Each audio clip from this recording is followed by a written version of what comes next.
할렐루야. 아멘. 아멘. 오늘 본문이 말씀하고 있는 것처럼 이 사울의 추격을 받고 있는 다윗과 그 부하들의 삶은 얼마나 고달팠을까요? 사울의 추격이 있었기 때문에 다윗과 그를 따르는 사람들은 변변한 집도 짓지 못하고 살고 있었을 것입니다.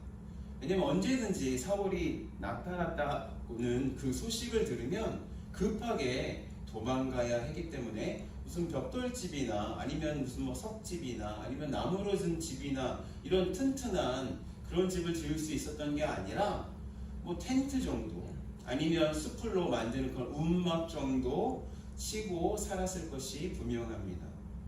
아니면 자연이 내어준 어떤 동굴이나 이런 곳에서 기거할 수밖에 없었을 것입니다. 그들이 먹는 음식은 얼마나 변변치 않은 것이었을까요? 그들은 농사를 지을 수도 없었습니다. 여러분, 농사라는 건 적어도 몇 년은 이렇게 그 땅에 투자해야 그 땅에서 나오는 그 곡물을 먹을 수가 있는 것입니다. 그런데 다윗은 그런 농사를 전혀 생각할 수도 없었을 것이에요. 또 다윗과 그 사람들은 목축업을 하는 데에도 아무런 가능성이 없는 사람들이었습니다. 목축업이라는 거 생각해 보십시오. 뭐가 필요합니까? 넓은 목초지가 필요합니다. 넓은 목초지에 가축들을 풀어놓고 사람들이 지키고 있어야 그 목축업이 되는 것입니다. 근데 그것이 가능할까요?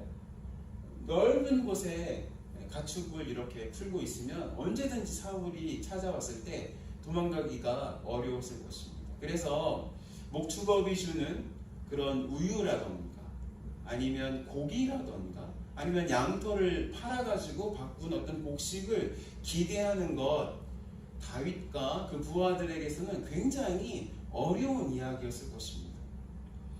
아마도 그들은 사냥을 해서 먹었어야 했을 거예요.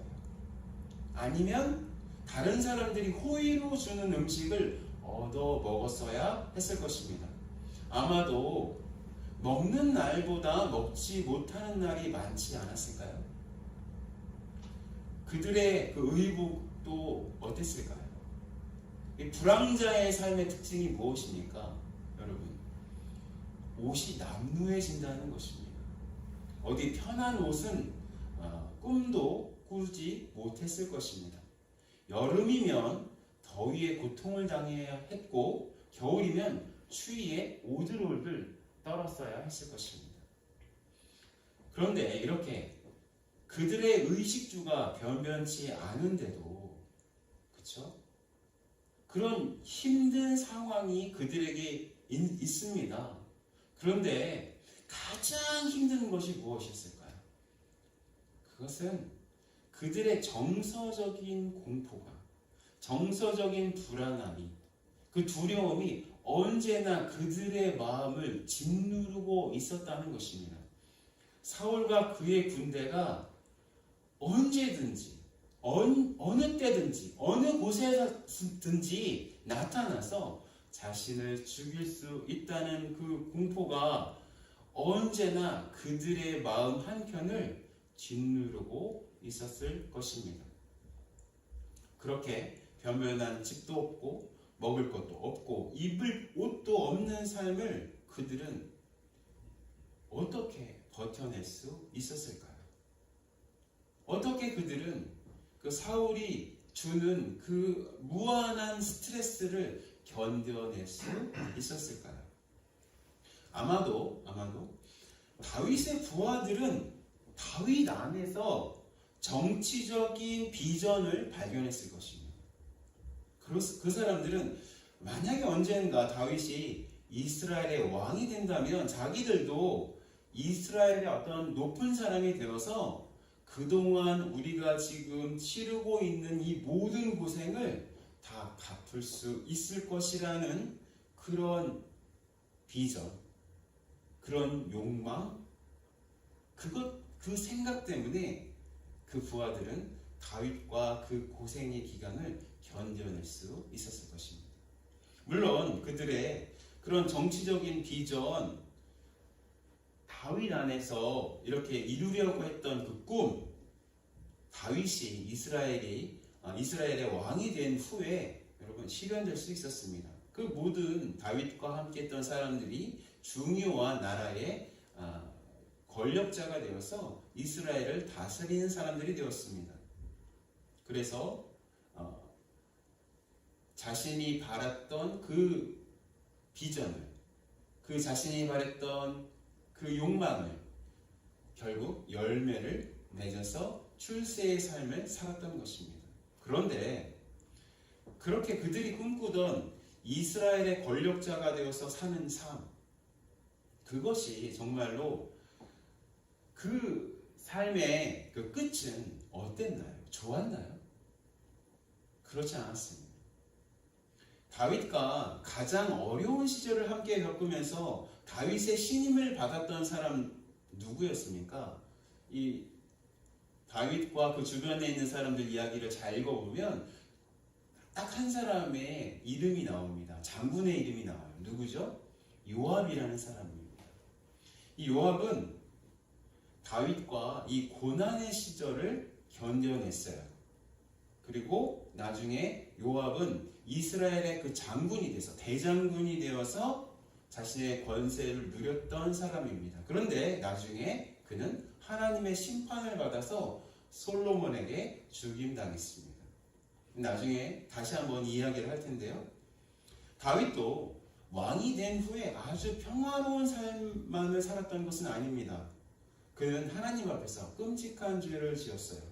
그래서 자신의 아들 압살롬의 추격을 받는 처지가 되었습니다.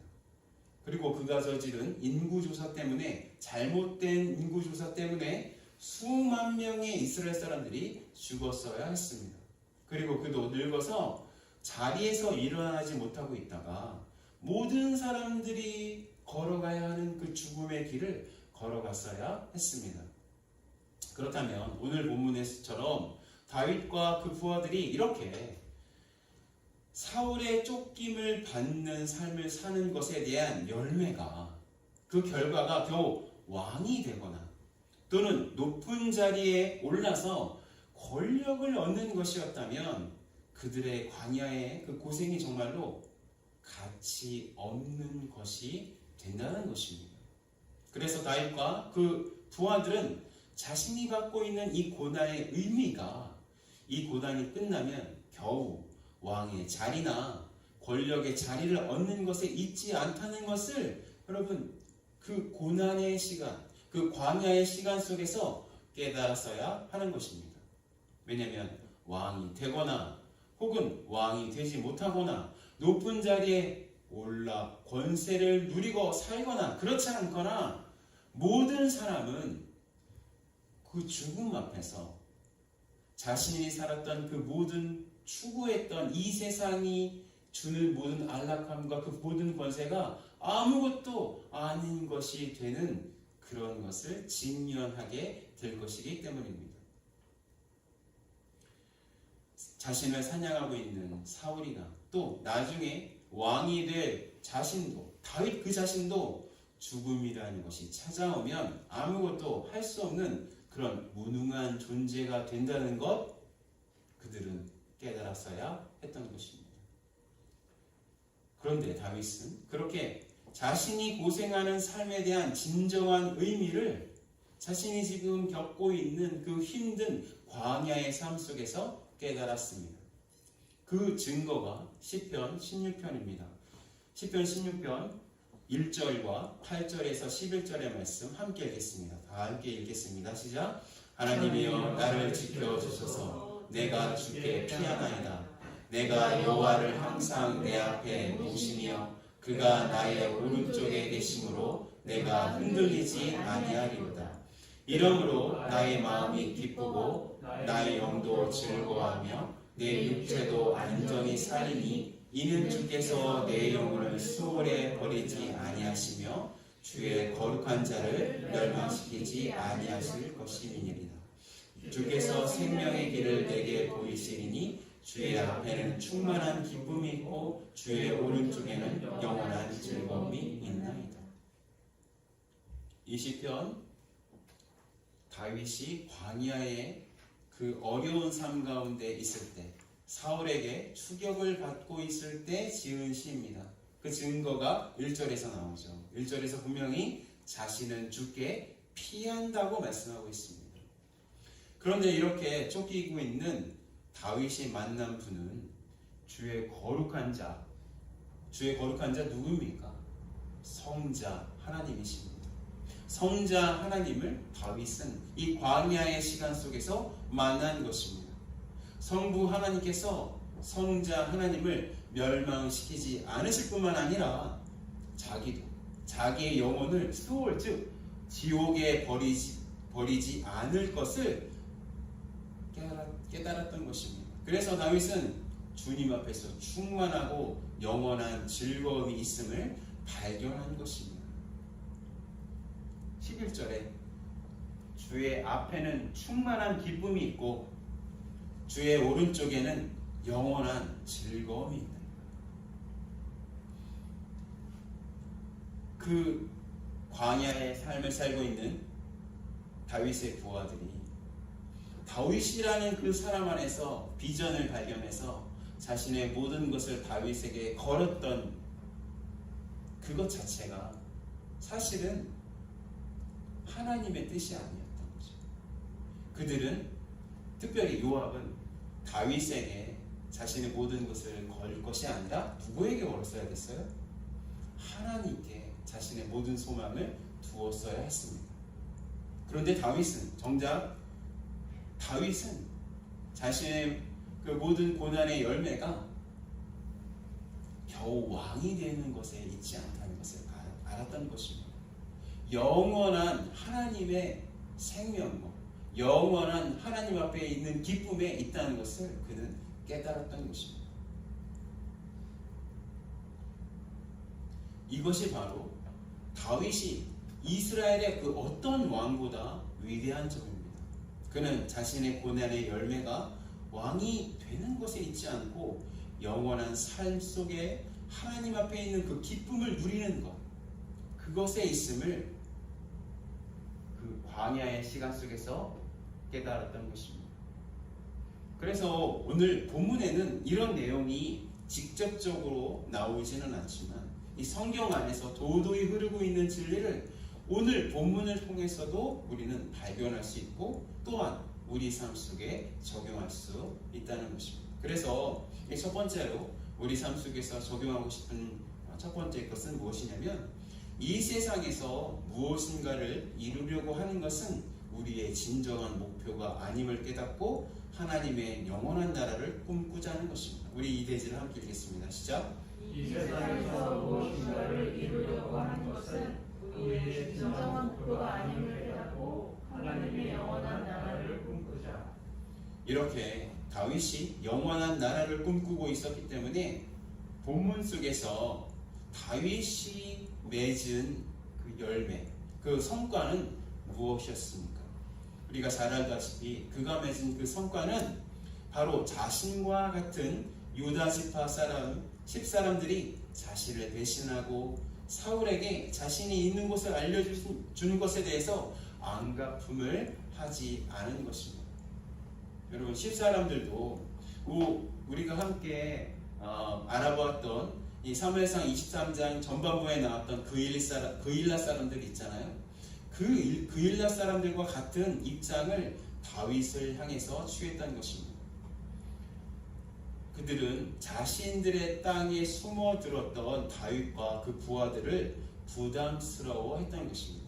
자칫 조금이라도 자기 사람들이 다윗을 도와주고 또 그렇게 10사람이 다윗을 도와주었던 것이 그 소식이 미친 왕 사울에게 들려지게 된다면 어떤 일이 발생하게 될까? 그것을 생각했던 것입니다. 아마도 자기 성읍도 제사장 성읍이었던 놋처럼 멸망당할 것을 그들은 두려워했습니다. 그래서 10사람의 그 지도자들은 그런 일이 일어나기 전에 미리 사울을 찾아가서 다윗이 자기들의 영역에 있다는 것을 알렸다는 것입니다. 다윗은 이렇게 10사람들이 다윗을 배신해서 사울에게 자신을 밀고 했다는 소식을 들었을 것입니다. 여러분, 도망자에게 있어서 가장 중요한 능력이 무엇인지 아십니까? 그것은 소식을 듣는 능력입니다.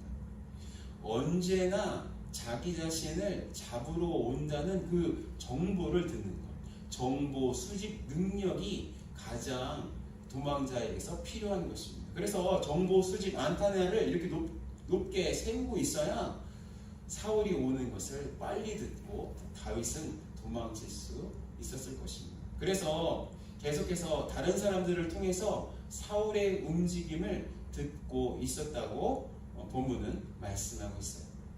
그 정보 중에 그들의 동족인 10사람은 유다 동족이거든요. 유다 지파 사람들이거든요. 그 지파 사람이 다윗을 배신해서 사울에게 밀고 했다는 소식을 반드시 들었을 것입니다.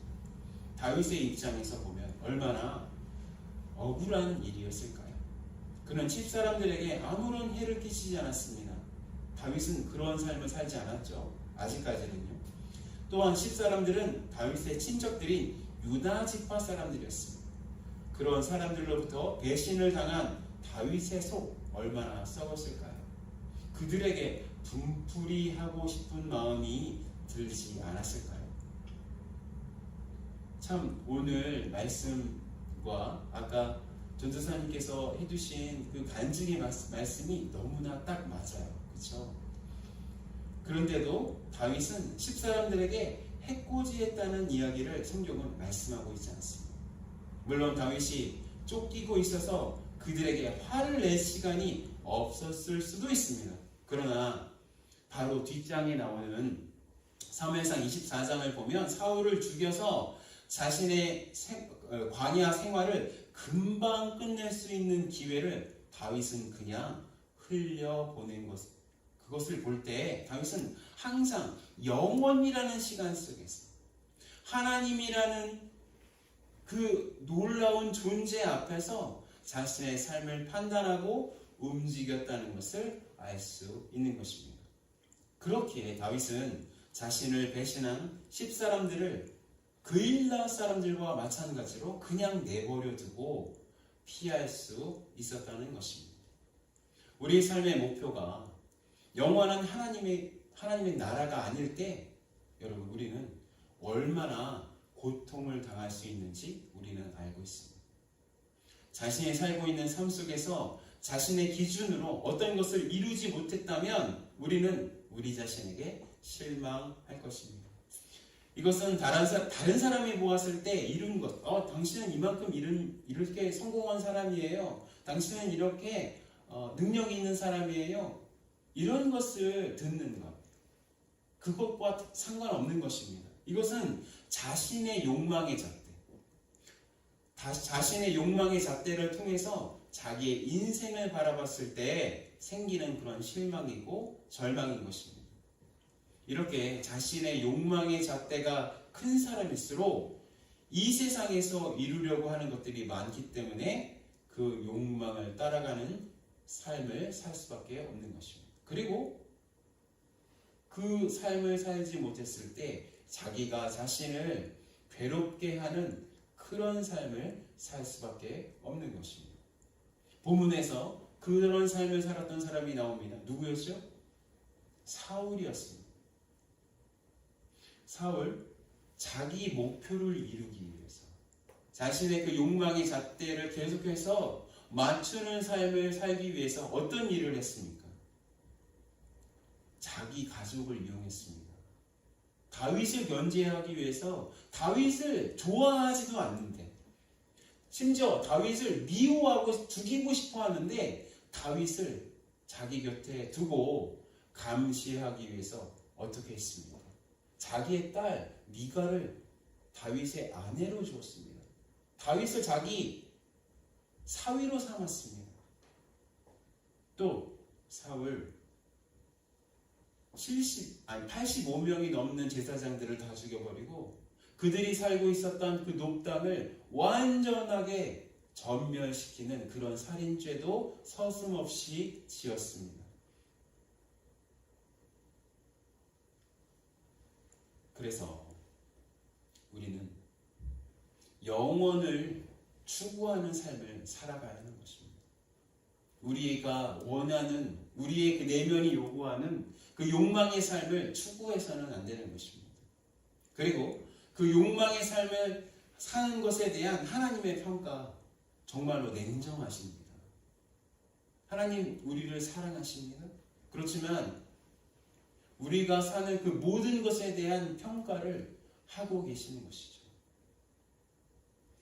앞에서 말씀드렸지만 다윗과 함께 그 고난의 삶을 살았지만 영원을 생각하면서 사는 것을 실패한 요압, 자신의 욕심대로 살아서 어떠한 삶의 열매를 맺었는지 잠깐 말씀드렸습니다. 요압, 다윗과 함께 그 어려운 고난을 통과했습니다. 잘한 것입니다. 끝까지 다윗을 배신하지 않았어요. 그런데 요압 안에 무엇이 있었습니까? 다윗을 통해서 얻고 싶어하는 그 결과가 그가 이 광야를 통과하게 하는 그 원동력이 되었다는 것입니다. 그 원동력이 계속해서 요압 안에 남아 있어서 하나님께서 다윗 다음에 누가 왕이 되어야 된다고 말씀하셨습니까? 솔로몬이 왕이 되어야 된다고 말씀하셨는데 그 말씀에 순종하지 않고 요압은 자신의 권력을 계속해서 유지하기 위해서 다윗의 맏아들이었던 아도니아를 지지했습니다. 나중에 솔로몬이 왕이 된 후에 요압이 성막에 있는 뿔을 잡고 자기 목숨을 구걸했지만 하나님의 심판을 받아서 솔로몬에 의해서 죽임당했다는 말씀을 우리는 계속해서 성경을 읽어보면 우리는 알 수가 있는 것입니다. 욕망의 길 쫓아가며 아무리 광야를 통과했다고 해도 힘든 시간을 겪었다고 해도 그 결과가 욕망을 추구했던 삶이었다면 이런 삶을 살 수밖에 없는 것입니다. 많은 성경을 설교하시는 분들이 이렇게 얘기합니다. 고난을 통과하고 난 후에는 편한 삶이 기다리고 있는 것처럼 이야기들 하십니다. 이 고난을 통과하면 그 삶이 형통해지는 것처럼 이야기합니다. 한편 맞습니다. 맞아요. 제가 그분들이 말씀하시는 것 전적으로 틀렸다고 말씀드리는 거 아닙니다. 그런데 이 고난을 통과하면서 이 광야의 시간을 걸으면서 우리에게 있어야 하는 그것은 이 고난을 지난 후에 우리 삶이 형통하게 될 것이라는 그 기대가 아니라 그 고난 속에서 하나님을, 그 고난 속에서 영원한 하나님의 은혜를 경험해서 아무리 큰 어려움이 우리 삶 속에 찾아온다고 해도 누구도 빼앗아 갈 수 없는 그 놀라운 그 기쁨을 우리 영혼 속에 장착하는 것, 그것이어야 하는 것입니다. 그래서 우리 중에 넉넉한 분들이 없고 우리 중에 쉽게 나는 고난을 통과했어 라고 말할 수 있는 분들이 별로 없기 때문에 여러분들에게 제가 말씀드리고 있는 것은 혹시 우리 마음속에 욕망으로 자리 잡고 있는 것들이 무엇이 있는가 살펴보아야 한다는 것입니다. 우리 삶 속에 성공에 대한 지나친 욕구가 있는지 살펴보아야 된다는 것입니다. 우리 삶 속에서 행복에 대한 그런 욕구로 우리는 우리 자신을 채우고 있는지 살펴보아야 한다는 것입니다. 많은 사람들이 이 성공과 행복에 대한 욕구 자연스러운 것 아닌가요? 라고 묻습니다. 예, 맞습니다. 우리들이 추구하는 성공, 행복 이런 거 자연스러운 것입니다. 그런데 우리들의 성공과 행복에 대한 추구는 영원이라는 그런 시간을 생각하지 못하고 또 그 영원이라는 시간 속에서 하나님 앞에서 누리는 그 기쁨을 여러분 누리지 못하고 있다. 그 행복을 추구하는 것, 그 성공을 추구하는 것, 우리에게 족쇄로 다가올 것입니다. 우리를 묶어서 파멸로 이끌어가는 도구가 될 것입니다. 그래서 우리의 시선을 영원한 나라에 고정시키는 연습을 우리가 광야의 시간을 걸을 때 계속해서 연습해야 되는 것입니다. 이 세상에서 나와 나의 자식들이 행복한 삶을 살게 될 것에 너무나 골몰해서 그것에 집중하고 있는 것이 아니라 우리의 뿌리를 하늘에 두고 하늘로부터 오는 영양분을 매일마다 섭취해서 하나님의 기쁨을 다윗처럼 매일 누려야 하는 것입니다. 여러분, 우리는 거듭났습니다. 거듭났죠. 그런데 이 거듭났다는 이 표현 헬라어로 보면 아나잖아요. 아나. 이 아나가 위로부터 났다는 뜻이라고 합니다. 그럼 뭐냐면 우리는 이 땅 가운데 두 발을 이렇게 붙이고 살고 있지만 우리의 영적인 뿌리는 하늘로부터 하늘에 받고 하늘로부터 오는 그 영양분을 받아서 사는 인생이어야 한다고 말씀하고 있는 것입니다. 여러분, 하나님을 바라보십시오. 영원을 바라보십시다. 영원 안에서 주시는 놀라운 기쁨을 매일마다 여러분 누리십시오. 아멘 하십니까? 그래서 본문을 통해서 우리 삶 속에 적용하고 싶은 것이 두 번째 것이 있습니다. 그것은 뭐냐면 하나님의 영원한 나라를 꿈꾸기 위해서는 하나님의 은혜와 도우심이 필요하다는 것입니다. 다 같이 얘기해 읽겠습니다. 시작. 하나님의 영원한 나라를 꿈꾸기 위해서는 하나님의 은혜와 도우심이 필요하다. 네, 그렇습니다. 본문에서 다윗은 자신의 지혜와 노력으로 사울의 추격에서 벗어날 수 있었던 것이 아니었습니다. 다윗의 그 전반부 광야의 시대에서는 자기의 지혜, 자기의 판단, 그 믿고 움직여 나갔는데 다윗이 변했습니다. 자신의 삶을 누구에게 맡기기로 했습니까? 하나님께 맡기기로 했습니다. 하나님의 도우심에 자기 신의 삶을 맡기는 삶 살기 시작했던 것입니다. 그래서 본문에서도 그 부분을 정확하게 말씀하고 있습니다. 14절에 다윗이 광야의 요새에도 있었고 또 십광야 산골에도 머물렀으므로 사울이 매일 찾되 하나님이 그를 그의 손에 넘기지 아니하십니다. 누구의 도움 때문에, 누구의 주도권 안에 있기 때문에 다윗이 사울에게 잡히지 않았습니까? 하나님의 도움 때문에 그렇게 된 것입니다. 또 오늘 본문인 25절에서도 어떤 사람이 다윗에게 사울과 그의 사람을 찾으러 왔다는 소식을 알려주었습니다.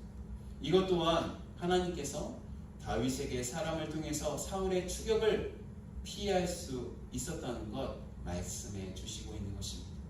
그리고 주님의 도우심이 가장 극명하게 드러나는 부분이 있습니다.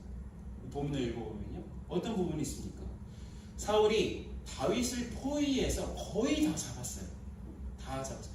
다윗이 재빠르게 이쪽 산으로 가면 사울이 이쪽으로 몰면 다윗은 이쪽 산으로 가고 이런 것을 하다가 사울이 이제 다윗을 거의 포위하고 있었는데 어떤 일이 있었습니까? 전령 하나가 사울에게 달려오는 것입니다. 그리고 어떤 소식을 전합니까? 왕이 싫어. 블레셋이 쳐들어왔습니다. 지금 이럴 때가 아닙니다.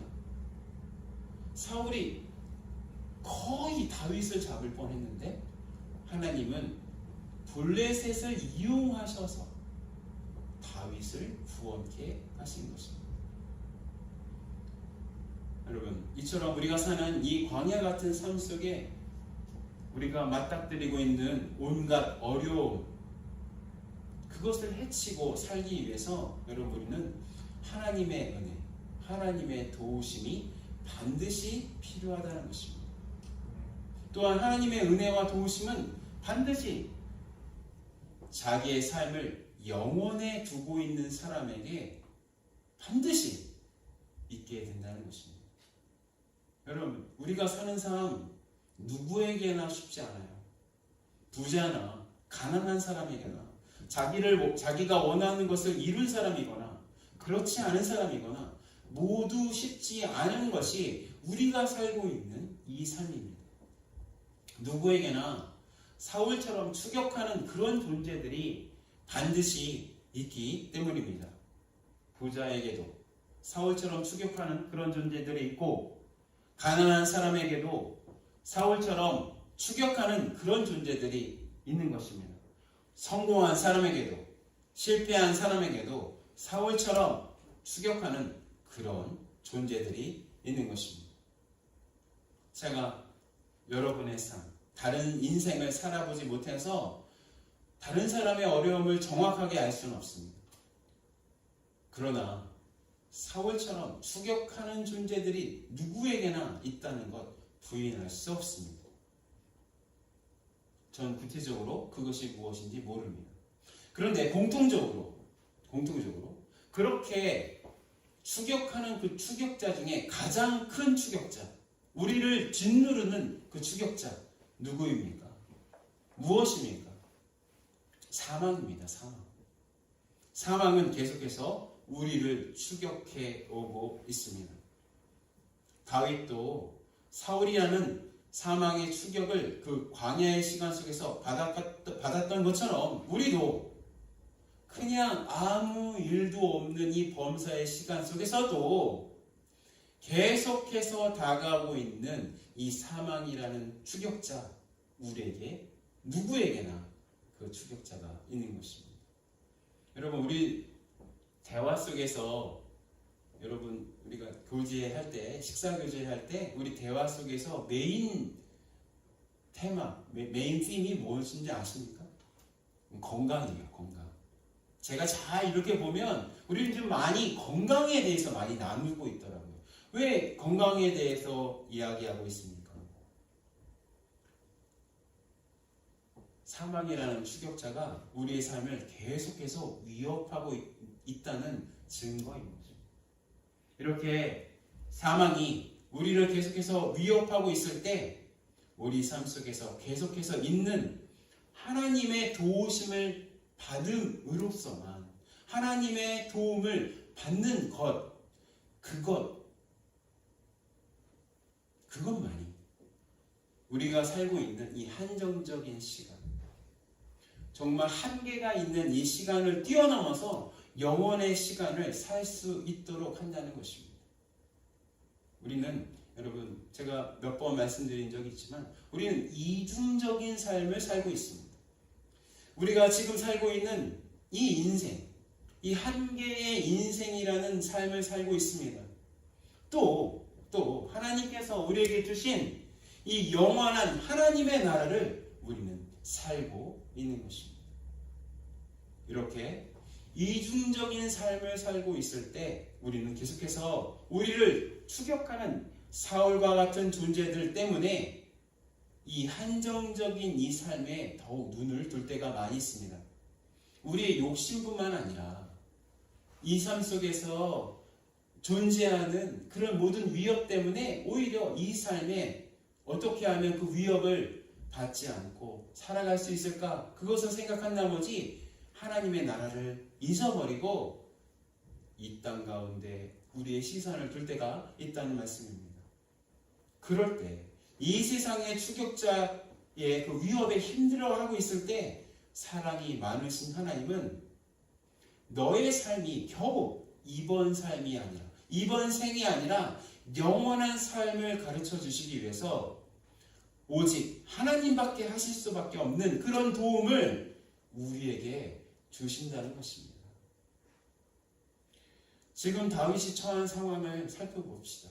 사울에게 포위당했습니다. 금방 잡혀서 죽을 수밖에 없는 상황입니다. 그런데 다윗의 사방은 사울의 군대에 포위되어 있지만 어디는 뚫려 있는 것입니까? 다윗의 하늘은 뚫려 있는 것입니다.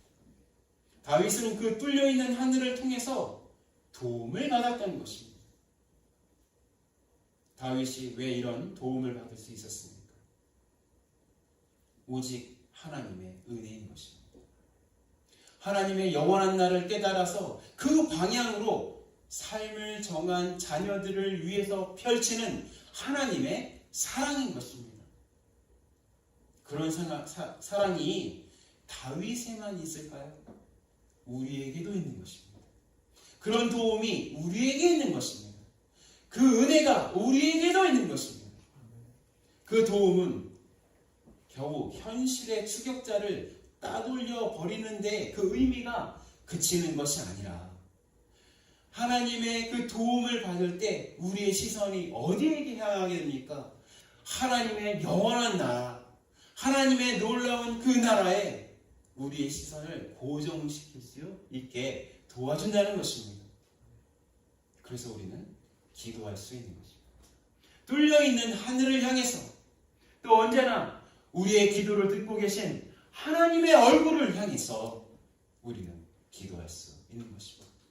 그렇게 기도할 때 주님은 우리의 기도를 들으시고 우리를 도와주신다는 것입니다. 우리의 상황 속에 그 위협 있는 그 상황 속에서 벗어나게 하신다는 것입니다. 세 번째로 우리가 적용하고 싶은 제시는 이것입니다. 하나님의 도우심은 사람을 통해서 오는 것을 깨닫고 서로를 사랑하는 삶을 계속 살죠. 함께 읽겠습니다. 하나님의 도우심은 사람을 통해서 오는 것을 깨닫고 서로를 사랑하는 삶을 계속 살죠. 다윗이 받았던 사람들의 도움을 생각해 볼 필요가 있습니다. 다윗은 다른 사람들의 지원에 의해서 살았습니다. 농사도 지을 수 없고 장사도 할 수 없고 목축도 할 수 없는 상황 속에서 먹고 살기 위해서 사냥이나 혹은 많은 경우에 다른 사람들의 지원을 받아서 그 생명을 유지할 수 있었을 것입니다. 또한 하나님께서는 요나단을 보내셔서 지쳐있는 다윗을 위로하셨습니다. 그 위로 때문에 다윗은 그 고난을 통과할 수 있었습니다. 또한 사울의 추격 또한 어떤 사람이 주는 정보 때문에 번번이 따돌릴 수 있었습니다. 이렇게 하나님께서는 사람의 손길을 통해서 다윗을 살리셨고 사울의 추격에서 벗어나게 하셨음을 우리는 알 수 있는 것입니다. 저는 2006년에 이 생면부지에 미국에 왔습니다. 제가 직접적으로 아는 분이 한 분도 계시지 않았어요. 겨우 다리 건너서 아는 분만 몇 분 계실 뿐이었습니다. 그런데 이 생명부지의 땅에서 하나님 나라를 섬기면서 수많은 좋은 분들을 만났어요. 그 분들을 하나님께서 저에게 주셨습니다.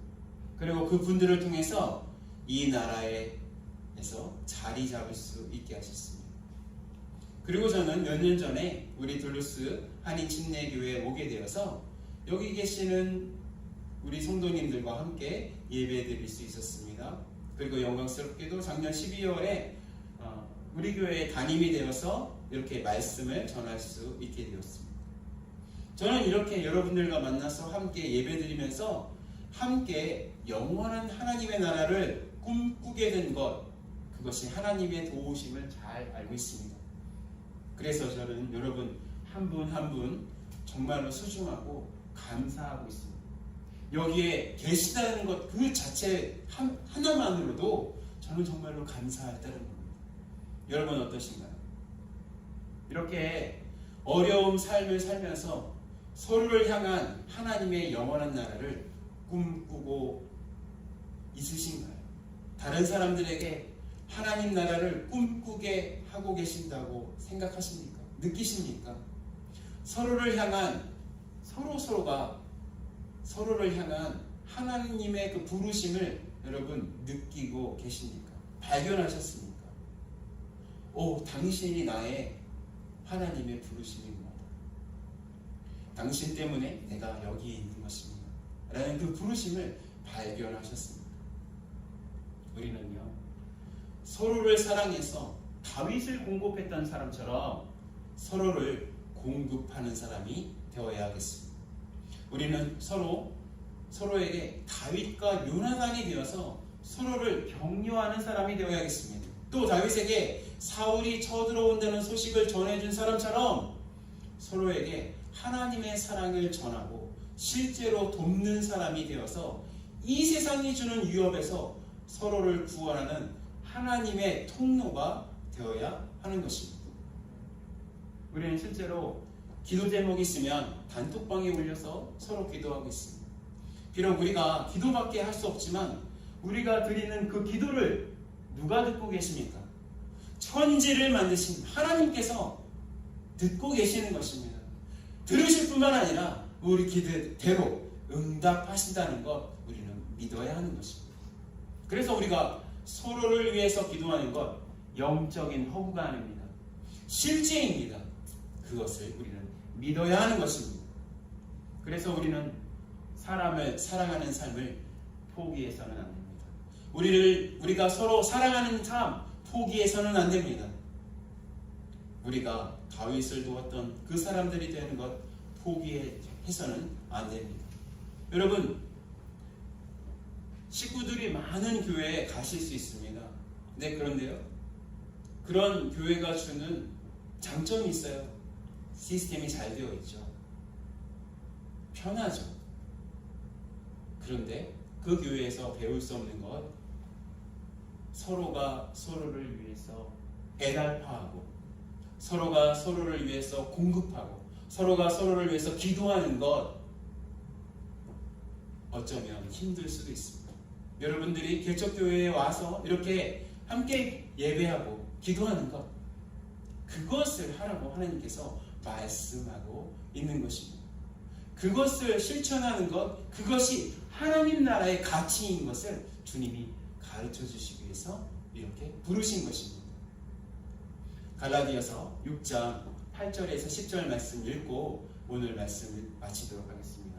함께 읽겠습니다. 시작. 자기의 육체를 위하여 심는 자는 육체로부터 썩어질 것을 거두고 성령을 위하여 심는 자는 성령으로부터 영생을 거두리라.